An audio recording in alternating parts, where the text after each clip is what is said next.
Real people, real breakthroughs. This is the Psychology of Eating podcast, where psychology and nutrition meet to uncover the true causes of our unwanted eating concerns. Your relationship with food will never be the same. Now, here's your host, eating psychology expert, and founder of the Institute for the Psychology of Eating, Marc David. Welcome, everyone. I'm Marc David. Here we are in this Psychology of Eating podcast, and I'm here today with Anastasia. Welcome. Thank you, Mark. Yeah, it's good to see you. So for those of you who are new to the podcast, or even if you're returning, so this is a follow-up session. So Anastasia and I met, I'm thinking it's about 10, 11 months ago now, maybe even a little more. And this is a follow-up session just to check in and see how you're doing since the last time we spoke. So how about if you just give viewers and listeners just a little bit of catch up in kind of your primary concerns that you had wanted to work on, and then we'll just kind of check in around it. Yeah, so I've had a big life change since we last spoke. I had a baby about 5.5 months ago, and so that's been amazing and wonderful. I guess the main issues that we talked about before were just body image issues. I had a lot of, I really struggled with body image stuff when I was pregnant. And then a lot of issues with my mom and a little bit with both parents, but more with my mom, just around taking care of herself and being available to, help me with the baby and just be around, Mm-hmm. So that's continued to be really tough. Which part? The mom part, the parents part, the body image part? I guess out of all of that stuff, the body image part has been the easiest. I definitely am, changed. I'm wanting to get back in shape and everything. But I feel like now, like I was telling my husband this, I was like, my goal before having this baby was to be as skinny as possible all the time. Mm-hmm. And like my whole life, like maybe since I was like 11 or something. And I always felt like I was a little bit overweight until a few years ago, maybe 4 years ago, I, for some reason, got really thin. But and then, I got pregnant and putting on baby weight. And but now I just I'm trying to shift. And I feel like it's kind of more natural. Like I want to be strong for my baby. He's pretty heavy already. Like he's already like 14 pounds and just like a real wild man. And mm-hmm. like just a little just a strong little baby. So just being able to have the strength to hold him and take care of him. And, cause I was getting some back pain and neck pain. So I just want to be strong for him mm-hmm. and like healthy and look good for my husband. It's not about being like ridiculously thin all the time. So, but I think it's a process, and I always have to kind of catch myself on it. I'm still wearing like all my pregnancy, my maternity clothes. And, but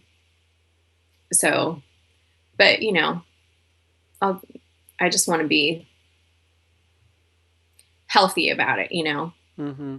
So what has changed for you in relationship to your body image?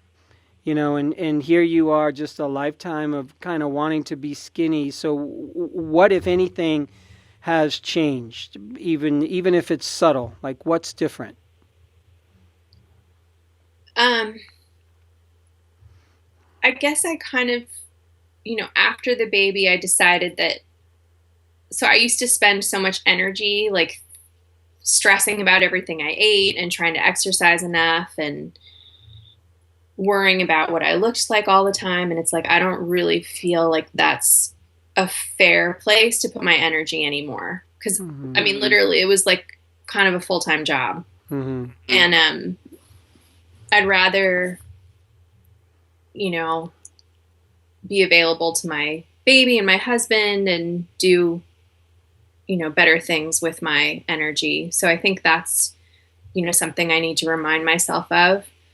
And so I also, this is interesting. I found out that I have a dairy sensitivity. So I have a gluten sensitivity and a dairy sensitivity, like, you know, blood test confirmed and everything.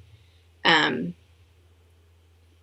so I don't know, it's a little bit off topic, but, you know, I mean, I'm just trying to eat with that in mind. I was really good about the gluten. The dairy has been a little bit tough. Not that I'm a milk drinker or really much of a cheese eater, but it just like, it's another kind of a major limitation, you know? So I've been adjusting to that because I had this cough for like 4 months, and I finally asked my doctor to test me for dairy, and it came back, you know, that I was really sensitive, and I stopped dairy and the cough went away. Wow. So anyways, with the eating, you know, I'm just trying to eat healthy, but, you know, you're super starving when you're pregnant too. So, or when you're nursing. So yeah, just trying to shift that. And, you know, like, as you talk about having a higher goal than just being, you know, skinny. It's a journey, you know, it's a process. And when we spoke, I remember you were, you know, obviously you were pregnant and excited about that. And there was this part of you that, okay, I'm ready to get rid of the baby weight and have my body back. It's kind of a strange thing for some women to have this little alien inside your body. You know, it's a little another human being growing inside of us. Yeah. So on the one hand, you know, there's a little bit of a natural discomfort in that process for sure. I'm just saying as an observer of such things. And on the other hand, for somebody who's been dealing with, you know, body image issues for a long time, you know, when my body starts to change beyond my control, that's a strange experience. And I'm almost getting, you know, forgive me if I'm stating the obvious here, but it feels like motherhood is kind of pushing you into more maturity about your body. Yeah. It's asking you to grow up because, as you said, you know, being skinny previously was a full-time job, and now you have a different full-time job. Yeah. Yeah. So it's so funny, you know, you reminded me of, like, I felt when I was pregnant, I would have these little, I would make these little plans in my head, like, okay, so after the baby's born, I'm going to start working, you know, doing yoga 3 times a week and doing, you know, like going to the gym and doing all this other stuff to get the baby weight off. Like, I already had a plan of how I was going to do it, which, you know, there's no plans once you have a baby at all. And I was like kind of obsessed about it. And, like, I've really had to let that go because, you know, it's not about me anymore. So, and like, you know, it's helped. I mean, I have a great husband, and I mean, he thought I was super hot when I was pregnant, and he thinks I'm super hot now. And he thought I was super hot when I was skinny. And I mean, he's just like, he loves me, you know, it's not about how much I weigh or what size clothes I'm wearing. And, so that, I mean, that really helps too. So it really feels like motherhood is going to push the pedal to the metal on you focusing on not your body.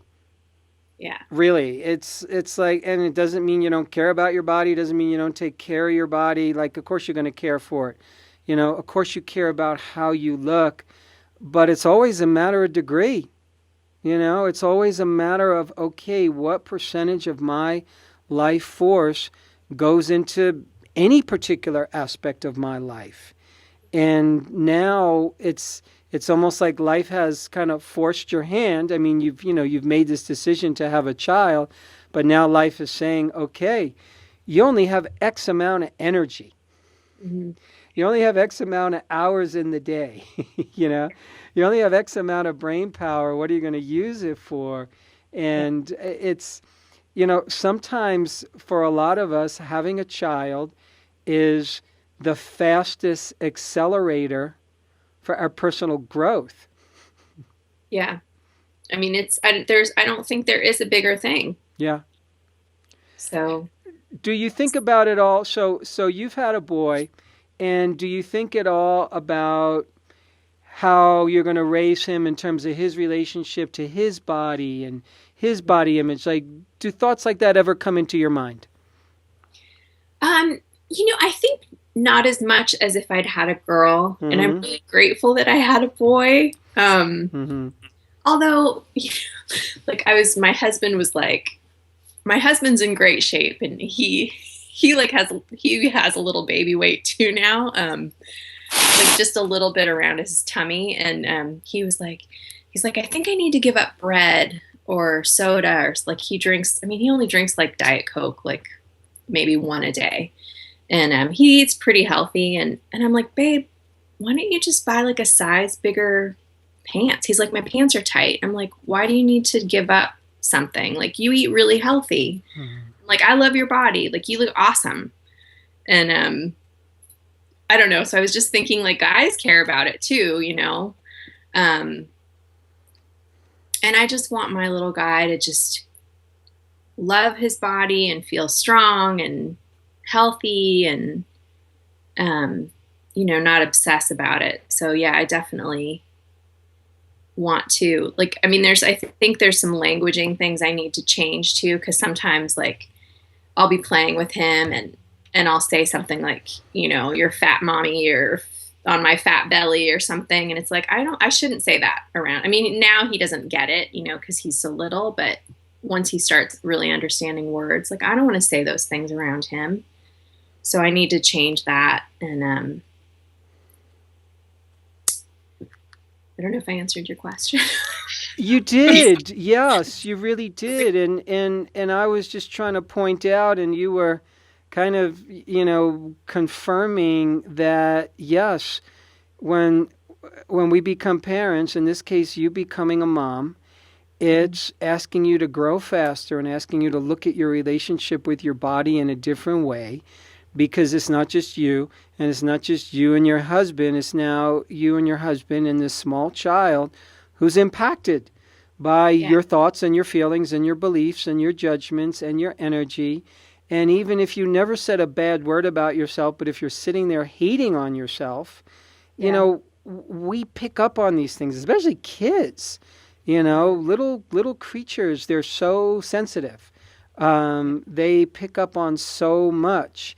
And I just think of this as a great inspiration for you to keep doing what you're doing, which is keep facing yourself. And this is going to be a daily practice. It's a daily practice of, okay, how am I showing up for my kid today? How am I showing up as a mom? Am I being too stressed? Am I being too crazy? Am I taking care of myself in a good way? How am I communicating to my partner? How am I communicating to my child? What am I saying to myself?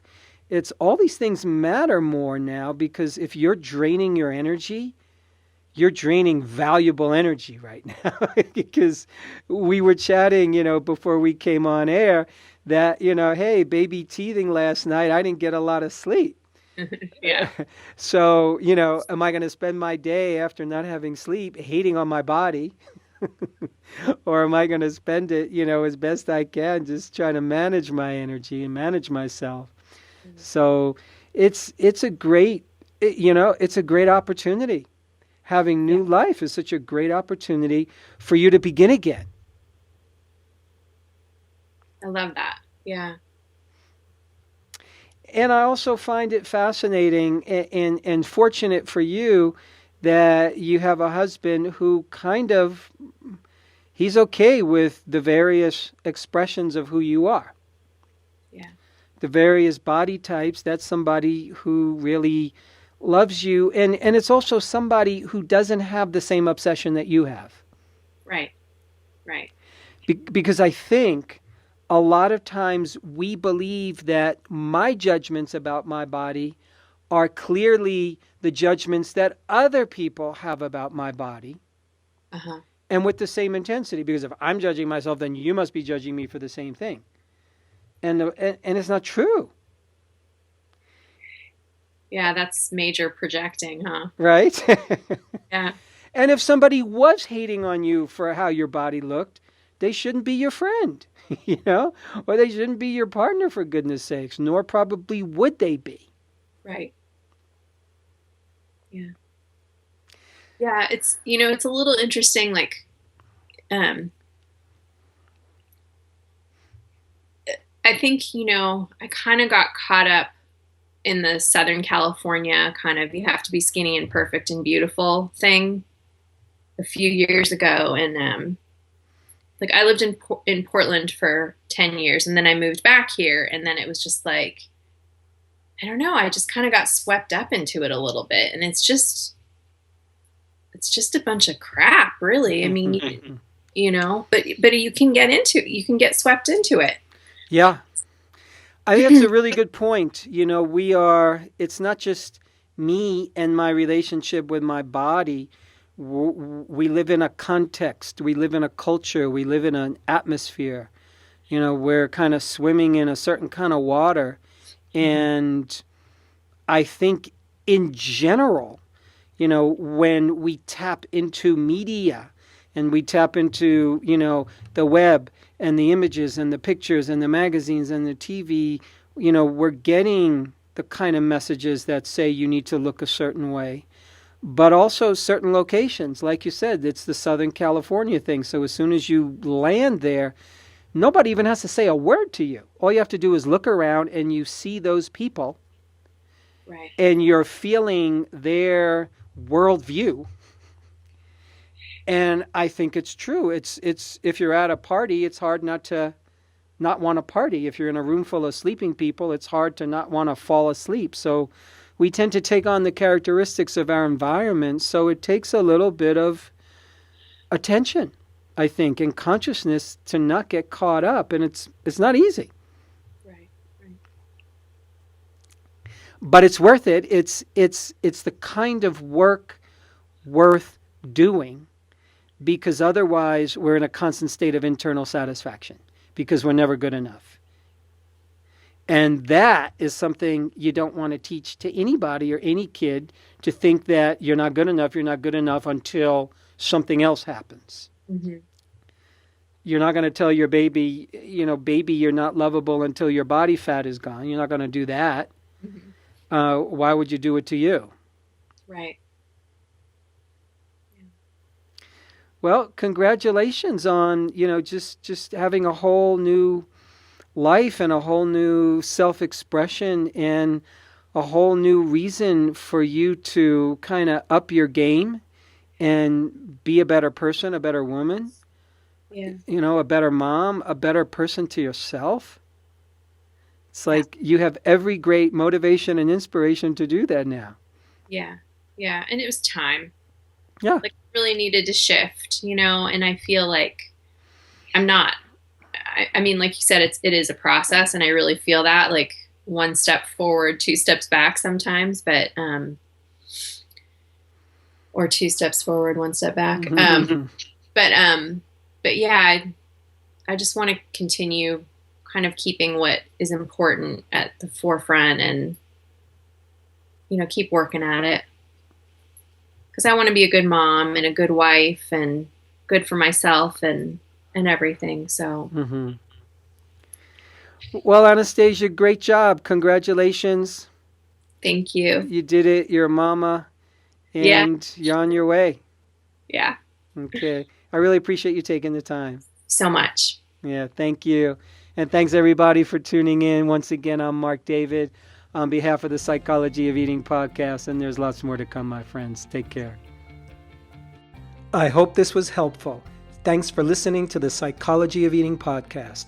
To learn more about the breakthrough body of work we teach here at the Institute for the Psychology of Eating, please sign up for our free video series at ipe.tips. That's I for Institute, P for Psychology, eforeating.tips, TIPS. You'll learn about the cutting-edge principles of dynamic eating psychology and mind-body nutrition that have helped millions of people forever transform their relationship with food, body, and health.